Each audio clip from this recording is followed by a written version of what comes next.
Mesdames, Messieurs, bonjour, très heureux de vous retrouver pour cette nouvelle émission Power Boost. Alors je suis ici dans le Loiret, tout près d'ailleurs du Loir-et-Cher et de l'autre côté de l'Eure-et-Loir, et nous sommes en pleine période de semis de culture printemps, et là très précisément de semis de betterave. Alors je vais vous montrer une technique qui se développe, une technique qui est innovante, qui consiste à localiser la fertilisation directement au semis, dans le cas de semis de betterave. Mais sans plus tarder, je vous invite à retrouver le sommaire de cette nouvelle émission Power Boost.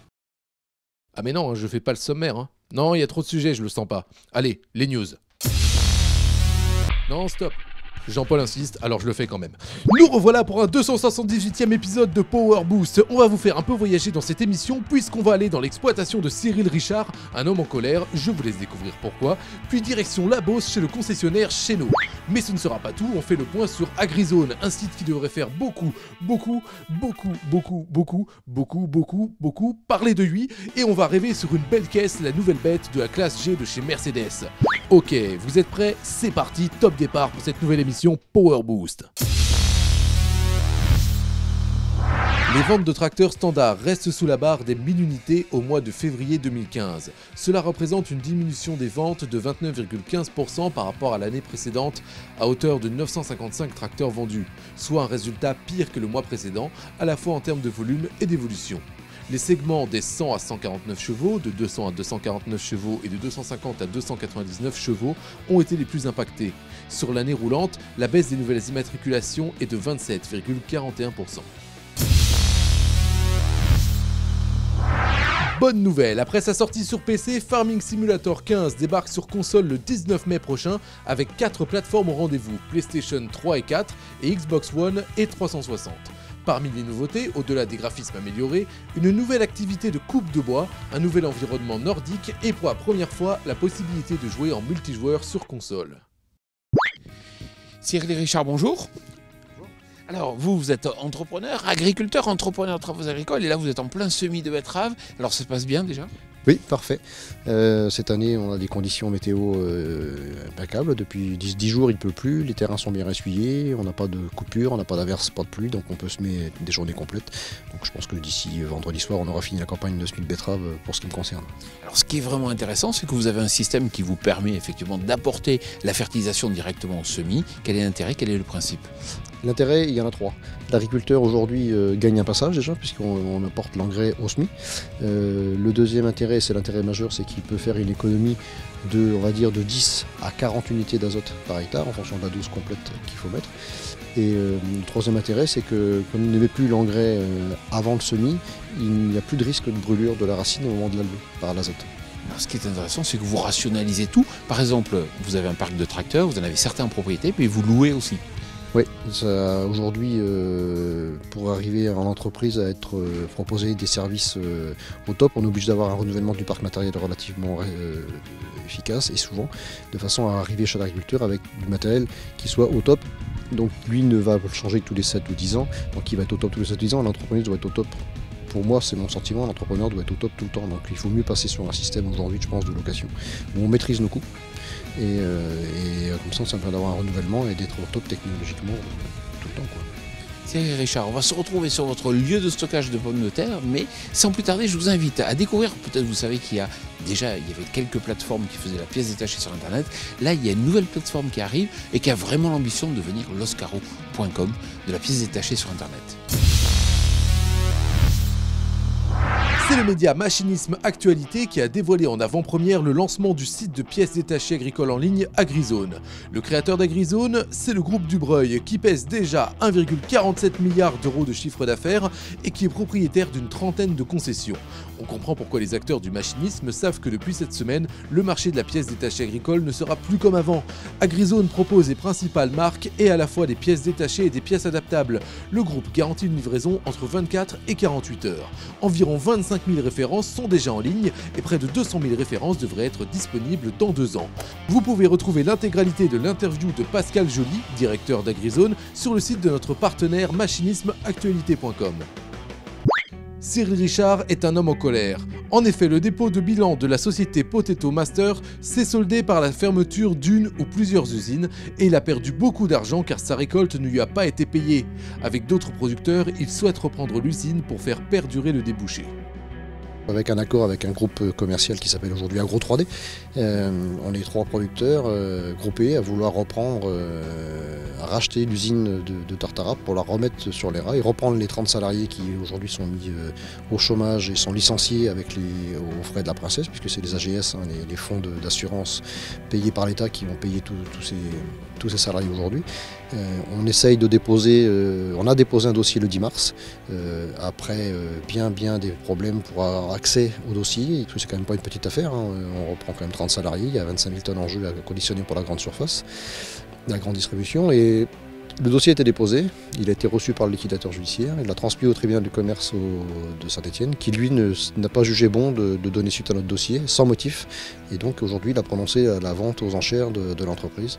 Donc on continue à se battre, on va continuer à se battre pour pouvoir reprendre cette entreprise qui est un outil super viable et reprendre les 30 salariés qui aujourd'hui sont pour la plupart très motivés sur notre projet et souhaitent que l'on reprenne l'activité. Cyril et Richard, merci beaucoup de nous avoir accueillis ici sur votre exploitation. Alors vous allez voir la seconde partie de l'émission, on va la tourner chez un concessionnaire, pas très loin d'ici, à une dizaine de kilomètres, à Épied-en-Beauce. Mais juste avant, je voulais vous inviter à découvrir le nouveau prototype classe G de Mercedes.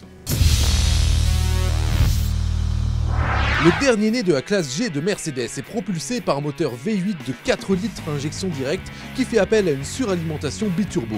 Les 2 turbocompresseurs sont implantés non pas à l'extérieur, mais à l'intérieur du V formé par les rangées de cylindres. Cela offre pour avantage un moteur compact, des reprises optimales et un faible niveau d'émission de gaz d'échappement. Le G500 en version 4x4 est équipé d'une transmission intégrale et d'un nouveau train de roulement à amortissement piloté. La garde au sol est importante puisqu'elle atteint les 45 cm, permettant ainsi de franchir des obstacles de près d'1 mètre de profondeur. La taille du G500 est aussi impressionnante avec une hauteur totale de 2,25 mètres et une largeur de 2,10 mètres.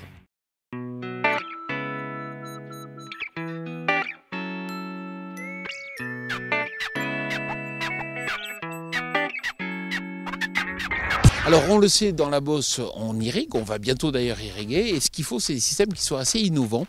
Je suis dans la concession chez nous, en compagnie de Jean-Michel Quad, bonjour. Bonjour. Alors, vous êtes une concession, mais vous importez une solution qui est plutôt originale, puisque quelque part vous cherchez le compromis entre l'intérêt du pivot de la rampe et l'intérêt de l'enrouleur.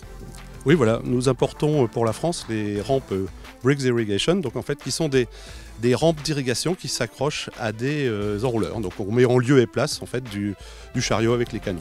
C'est disponible en quelle largeur?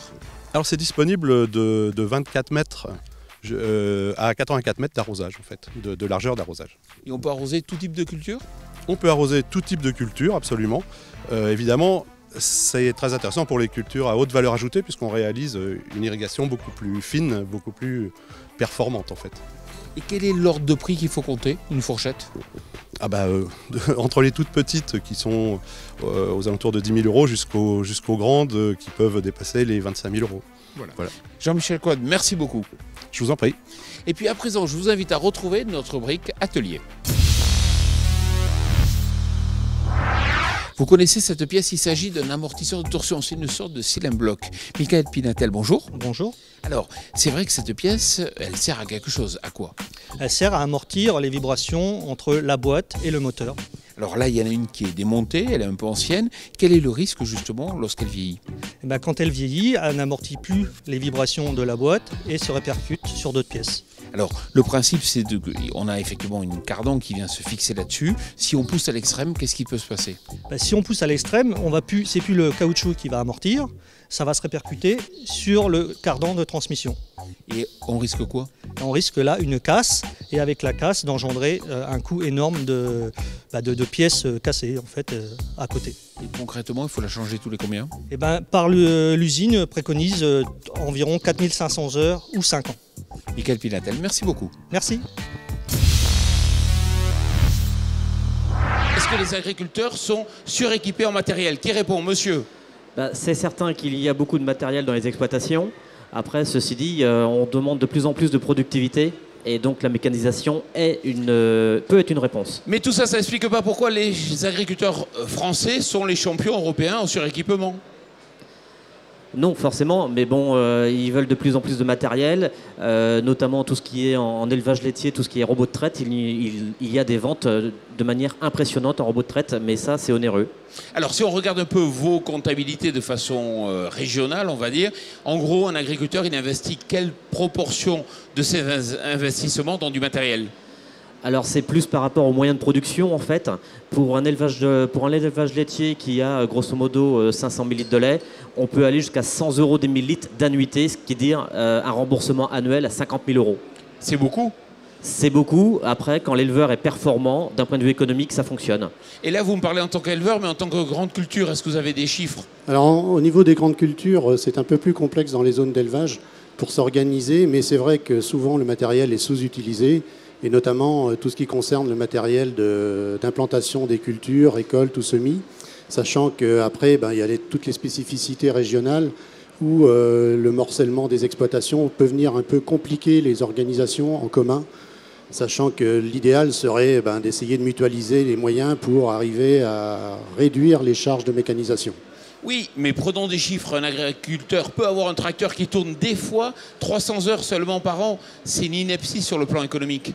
Oui, donc le mieux, ce serait vraisemblablement de l'acheter à deux. Mais parfois, encore faut-il être sur les mêmes longueurs d'onde pour acheter le tracteur avec son voisin. Il ne faut pas oublier que la division par deux, c'est le meilleur rapport. Et c'est vrai que ce n'est pas forcément évident de mettre en place, même si forcément les CUMA sont une solution, ou les entreprises de travaux agricoles aussi ont un avenir certain en matière d'apport de main-d'œuvre dans les exploitations, surtout de façon ponctuelle. Ce qui coûte cher, en fait, c'est la mécanisation qui est ponctuelle 2-3 fois dans l'année, et celle-là, elle coûte extrêmement cher.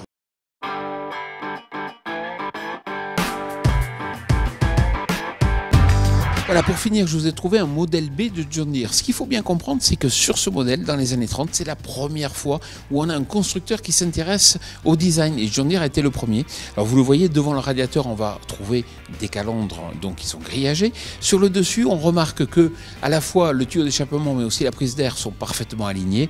Et puis sur le capot supérieur, on va essayer de bien avoir tout dans une seule ligne. Voilà, notre émission Power Boost touche à sa fin. Ce qui est important à rappeler, c'est que si les nouvelles technologies, si l'innovation vous intéresse, vous pouvez consulter notre média partenaire Agriculture et Nouvelles Technologies. Et puis quant à moi, je vous souhaite bien sûr d'excellents semis de printemps et une excellente semaine.